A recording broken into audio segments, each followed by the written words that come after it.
안녕하세요. 오늘 저희가 함께 살펴볼 글 미래사회 똑똑함 넘어 지혜로. 이거 정말 흥미롭던데요. 미래에는 왜 그냥 머리 좋은 거, 이른바 똑똑함만으로는 안 되고 지혜가 훨씬 중요해지는지 그 이유를 좀 깊이 파헤쳐 보려고 합니다. 네, 이 글이 던지는 질문이 아주 중요하죠. 그러니까 단순히 지식을 많이 아는 거랑 삶의 경험 같은 데서 우러나는 지혜는 어떻게 다를까? 이런 거잖아요. 맞아요. 특히 인공지능 시대가 이제 코앞인데 AI가 많은 걸 할 수 있게 되면 그럼 인간한테 남는 건 뭘까? 이 가치가 바로 지혜와 연결된다는 점, 이걸 좀 자세히 들여다보는 게 오늘 저희 이야기의 핵심이 될 것 같습니다. 네, 저도 그 부분이 되게 인상 깊었어요. 그래서 똑똑함은 주로 머리의 능력, 근데 지혜는 머리랑 가슴이 같이 움직이는 거라고 비유했잖아요. 아, 네네. 그 경험이나 성찰에서 오는 통찰력, 또 올바르게 판단하는 능력, 그리고 뭐랄까 따뜻한 이해심 같은 거요. 이런 지혜가 왜 미래에 더 중요해지는지 좀 더 구체적으로 들어가 볼까요? 좋습니다. 그래서도 딱 지적하듯이 예전에는 점수 잘 받고 좋은 대학 가고 이런 스펙이 성공의 거의 보증수표처럼 여겨졌잖아요. 그랬죠. 네. 근데 지금 미래 사회는 너무 빨리 변하고 예측도 잘 안 되고 이런 상황에서는 그런 정량적인 똑똑함만으로는 한계가 좀 명확하다. 이런 문제의식에서 이 글이 시작하는 거죠. 아마 당신께서도 비슷한 생각을 하셨을 수도 있고요. 그렇다면 이 글에서 말하는 지혜는 구체적으로 뭘까요? 똑똑함과는 확실히 좀 결이 다른 것 같은데요? 네, 지혜는 단순히 정보를 막 많이 아는 걸 넘어서는 개념이죠. 삶의 다양한 경험들, 성공이든 실패든 그런 걸 겪으면서 깊이 생각하는 거, 즉 성찰에서 얻어지는 통찰력 같은 거예요. 아, 통찰력. 네. 그리고 눈앞의 문제만 보는 게 아니라 더 넓은 맥락, 또 이게 장기적으로 어떤 영향을 줄지 이런 걸 읽어내는 능력, 그리고 상황에 맞게 올바르게 판단하고 대처하는 능력이죠. 판단력도 중요하군요. 그리고 아주 결정적으로 사람이나 세상에 대한 어떤 공감, 따뜻한 이해심 같은 걸 포함한다는 점에서 그냥 머리만 쓰는 똑똑함하고는 확실히 구별돼요. 아까 말씀하신 것처럼 머리와 가슴이 같이 움직이는 거죠. 머리와 가슴. 아, 이 비유가 정말 와닿네요. 특히 AI 시대를 생각하면 더 그렇고요. 그럼 결국 인간에게 남는 중요한 역량이 바로 이 지혜라는 거군요. 네, 바로 그겁니다.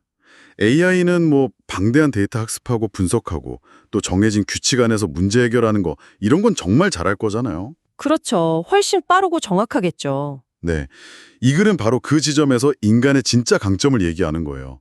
그러니까 AI가 하기 좀 어려운 거.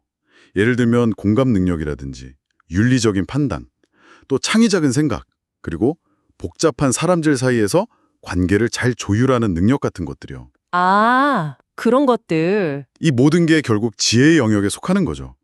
그러니까 AI 시대에 당신께서 더욱 갈고 닦아야 할 부분이 바로 이런 지혜다라고 이 글은 말하고 있는 셈이에요. 예를 들어서 어떤 문제가 생겼을 때 그 해결 과정을 보면 차이가 더 잘 보이겠네요.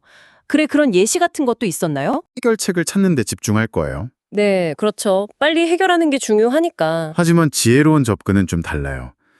그 해결책이 가져올 장기적인 파장이라든지 또 관련된 사람들의 감정은 어떨지, 우리 공동체에는 또 어떤 영향을 줄지 이런 걸 다각도로 고려한다는 거죠. 아, 단순히 답만 찾는 게 아니라? 그렇죠. 그냥 정답을 찾는 걸 넘어서 정말 모두에게 더 나은 결과를 가져올 수 있는 최선의 길이 뭘까 이걸 고민하는 거죠. 그럼 갈등 상황에서도 비슷하겠네요. 누가 옳고 그르냐 이걸 따지기보다는 좀 더 큰 그림을 보는? 맞습니다. 지혜로운 사람은 딱 흑백 논리로 나눠서 막 상대를 비난하기보다는 저 사람은 왜 저럴까? 각자 입장을 좀 이해하려고 노력하고요. 어떻게 하면 우리가 좀 같이 앞으로 나아갈 수 있을까? 즉 상생의 방법을 찾으려고 한다는 거죠. 상생이요? 네. 이것이야말로 미래 사회에서 더 중요해질 관계 맺기의 핵심 역량이다라고 이 글은 실적 부려주고 있는 겁니다. 듣고 보니까 정말 요즘 같은 데 필요한 능력이란 생각이 드네요. 정보는 막 넘쳐나고 사람마다 생각은 다 다르고 당신께서도 이런 고민 때문에 이 글을 찾아보셨을 것 같기도 하고요. 맞아요. 그래서 미래 사회에 꼭 필요한 핵심 역량으로 첫째는 정보가 너무 많으니까 그 속에서 진짜와 가짜, 중요한 것과 덜 중요한 것을 가려내는 분별력. 네, 분별력 중요하죠. 둘째는 다양한 가치관들이 막 부딪힐 때 어느 한쪽에 치우치지 않고 균형 잡힌 시각을 유지하는 능력. 그리고 셋째는 계속 변하니까 그 변화에 좀 유연하게 적응하는 힘. 이런 것들을 꼽을 수 있겠죠. 이 글은 이런 능력들이 그냥 책상에 앉아서 지식만 외운다고 길러지는 게 아니라 실제로 부딪혀보고 깨져보는 경험, 그리고 그걸 돌아보는 성찰을 통해서 얻어지는 지혜에서 나온다고 강조하는 거고요. 아, 결국 이런 지혜가 개인의 행복하고도 바로 연결된다. 이런 이야기로 자연스럽게 넘어가네요. 뭐 IQ가 높거나 스펙이 화려하다고 꼭 행복한 건 아니라는. 네, 정확해요.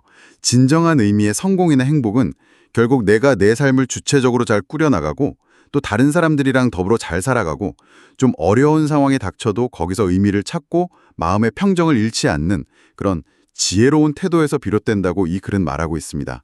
어쩌면 당신의 삶에서도 이런 지혜로운 태도를 발견하고 키워나가는 게 점점 더 중요해질 겁니다. 물론 그렇다고 해서 지식이나 논리적인 사고, 즉 똑똑한 자체가 필요 없다는 건 아니겠죠? 이 둘의 관계는 어떻게 봐야 할까요? 당연히 똑똑함도 중요하죠. 지식이나 논리적인 사고는 지혜를 발휘하기 위한 아주 중요한 도구가 되니까요. 아, 도구요? 네. 이 글이 말하려는 핵심은 뭐냐면 지식의 양 자체가 중요한 게 아니라 그 지식을 어떻게 활용할 거냐는 거예요. 어떻게 내 삶과 우리 세상을 좀 더 나은 방향으로 이끌어갈 것인가 하는 그 지혜로운 방향성이 더 중요하다는 거죠. 똑똑함이 지혜의 아주 좋은 재료가 될 수 있는 거고요. 아, 방향성. 네, 이해했습니다. 당신께서 오늘 공유해 주신 이 미래사회, 똑똑함 넘어 지혜로 덕분에 정말 중요한 얘기를 나눈 것 같습니다.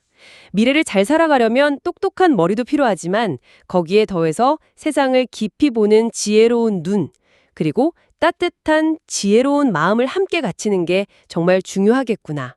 이 메시지가 마음에 깊이 남네요. 네, 그렇습니다.